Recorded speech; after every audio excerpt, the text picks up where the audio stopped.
All right. What's up, everyone? I'm Tim. This is my channel 40 times around. Today we're doing a quick Q&A because I've been getting a lot of questions and I just haven't had the time to reply to all of them. I did a live stream recently and I was planning on using any lull in the activity to answer some of these questions, and it was unfortunately it was so busy answering questions from people that I didn't get a chance to get to these questions. But that was pretty cool. The live stream went really well. I was happy with it. That was a big hurdle for me. I was pretty nervous about it, to be honest with you. So we're gonna jump into the questions right after this. Stick around.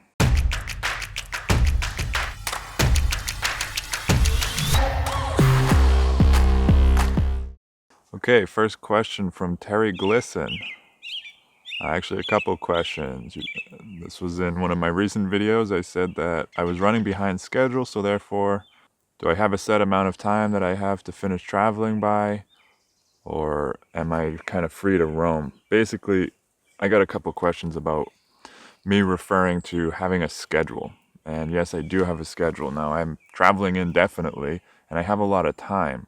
The problem is, there's a bigger picture here, and it was not my intention to spend the next 5 years traveling around the United States. I say indefinite. I'm hoping it lasts 5 years, but I really don't know. Could be longer, could be shorter. But I don't plan on spending all of that time in the United States. Really, I was using this as kind of a momentum lap.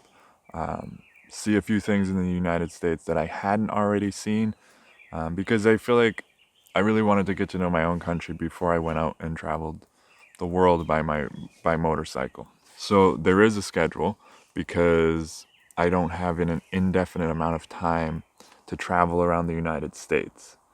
Number one, I'm dealing with a few specific places I need to be. I had a rally up in Seattle, which I'm going to be at this weekend. And then, well, it'll be last weekend by the time you guys see this. And then next month, I have a rally in Montana that I'm trying to be at. I was also meeting people along the way, so I had to have like a general guide to keep me on track to be at the places I needed to be, and also give me an idea of where I would be on what day, or at least in what general area, so that I could line up some meetups and having friends come and visit and things like that. The other thing I'm working around is seasons. Unfortunately, there's only so many months I can be up north, and so I had to kind of factor that in. So I am like, the schedule is very loose, and it's really just a guideline to keep me on track, keep me moving forward. So there is a schedule, but this is also indefinite travel. It's just there's a little structure around it, and there's a bigger plan here, and more will be revealed. But I'm just not planning on spending an indefinite amount of time traveling around the United States. I have other places I want to get to, and I have a lot I want to see and do. Terry Glisson also asked, I thought you were doing this adventure solo. So are you riding with other people? I was traveling with my friend Bob for the first couple weeks of the trip. I didn't make a big thing of it because he's not super comfortable on camera, and he wasn't with me for the whole time. It was just a brief, he just wanted to go with me as I got started on this journey for a few weeks. He's off doing his own thing, and I do meet up with friends here and there, and people ride with me for a day or two, or a couple days. I have people meeting me in different places, and so yes, it's a solo adventure. I'm the only one on this trip doing it full time, doing what I'm doing. But people do come and go and join me for different sections of it. Big picture, I'm doing this alone. Another great question, and I'm sorry I wasn't more clear about Bob's role in the trip. I just was really, he's not super comfortable on camera, so I didn't want to make a big thing of it. Bruce Montgomery, great vid, Tim, as usual. Had a question, since you do take back roads, how much spare gas do you carry in case of no stations? I have a little 2-liter strapped to the back of one of my cases. It's not always full with fuel, but if I'm going somewhere where I know there's a chance I might run out of fuel, I do fill that up. So that's about 2 liters.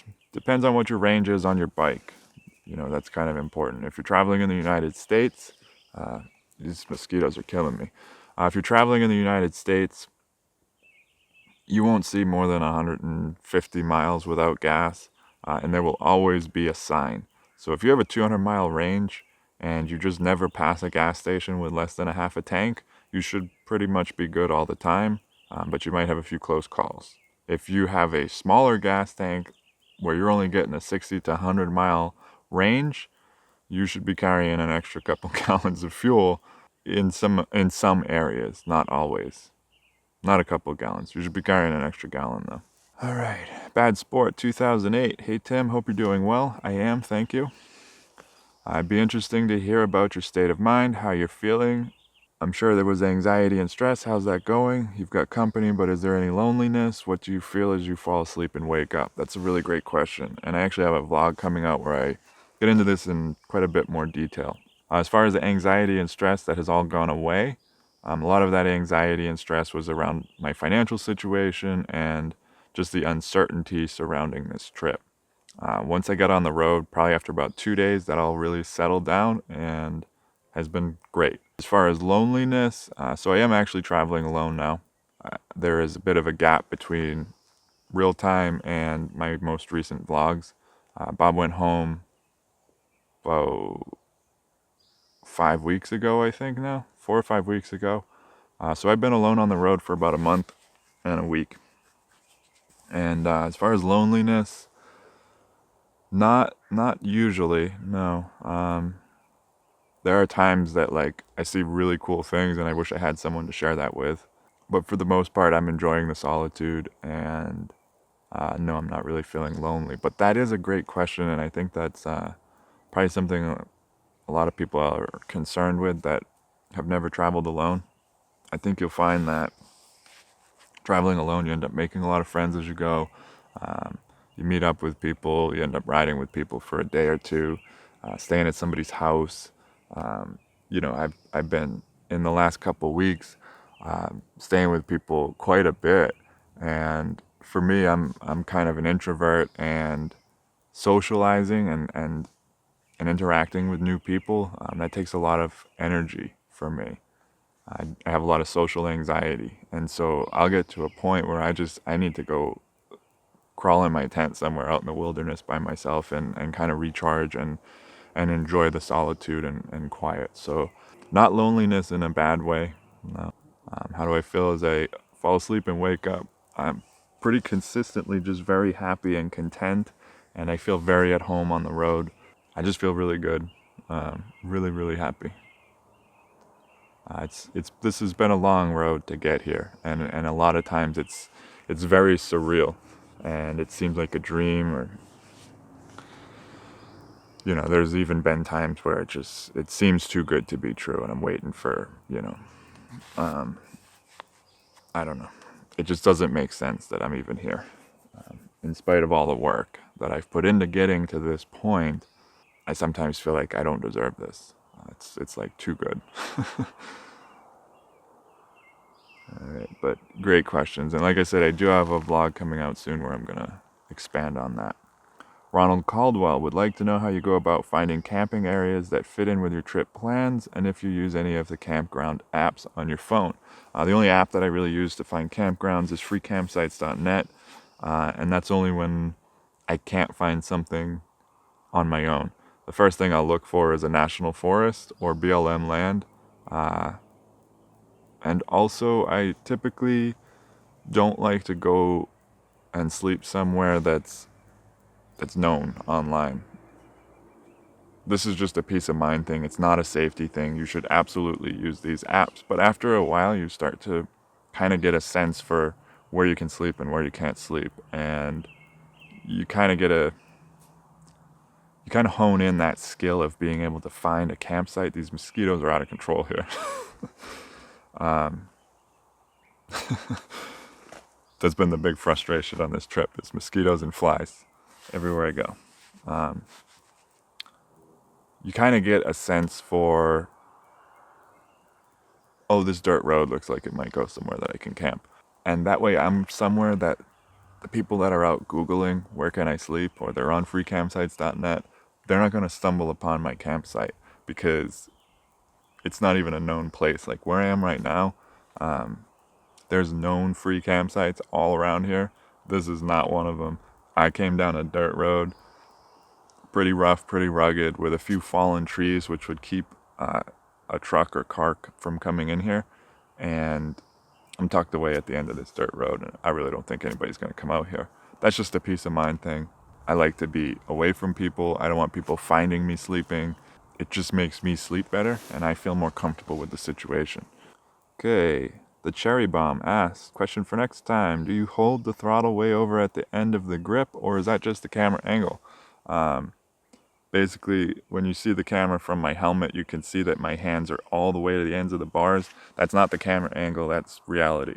It's kind of like it's an old habit, but it's a built-in throttle stabilizer, let's call it that, where I basically throw one pinky over the fixed end of the bar that doesn't move. It's just the end of the bar, and the throttle twists like this.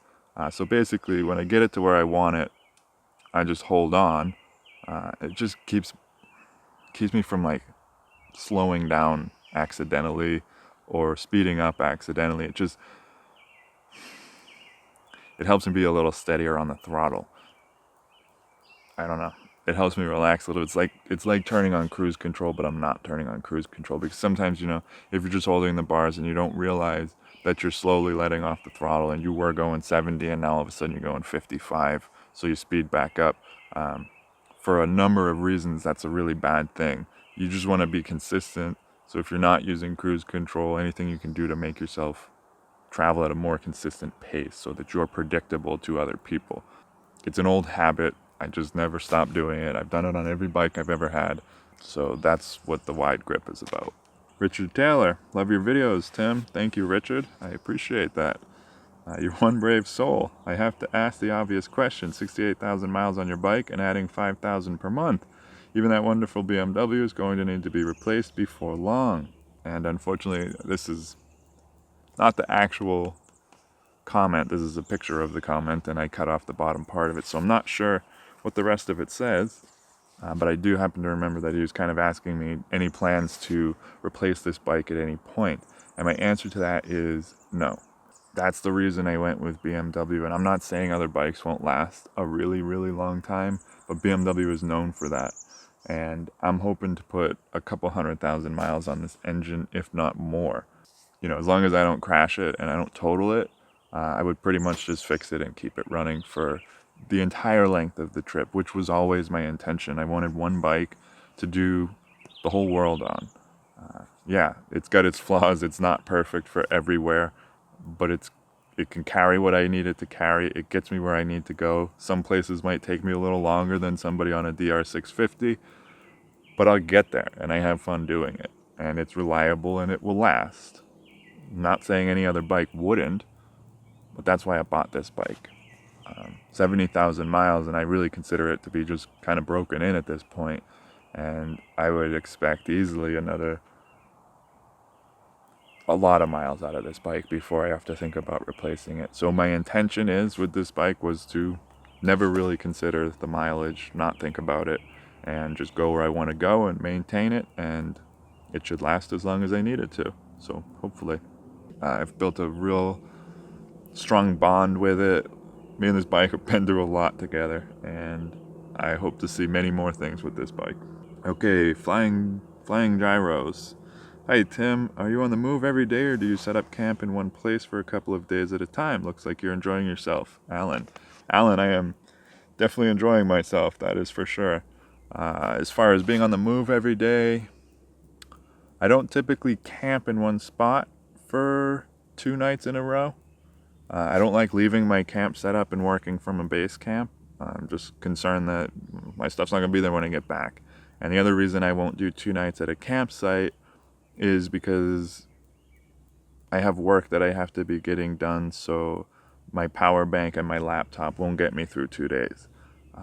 However, if I happen to be staying with somebody at someone's house, 2 or 3 nights isn't unheard of, where I just won't move, I won't do too much riding, plug into the wall, sit down in front of my computer and catch up on some work, and just not really move for a few days. But not really with campsites. I do have quite a bit of flexibility in my schedule. Like I said, I do have a schedule, but there's a ton of cushion in it, and I'm able to take days when I need them and chill out, or take days when I need to catch up on some editing, or maybe I just want to ride and not play with the cameras. So, yeah. Okay. Jeez. Okay. I think we'll wrap this up here. I'm going to crawl in the tent and get on my laptop and do some editing. I hope you guys get something out of this video.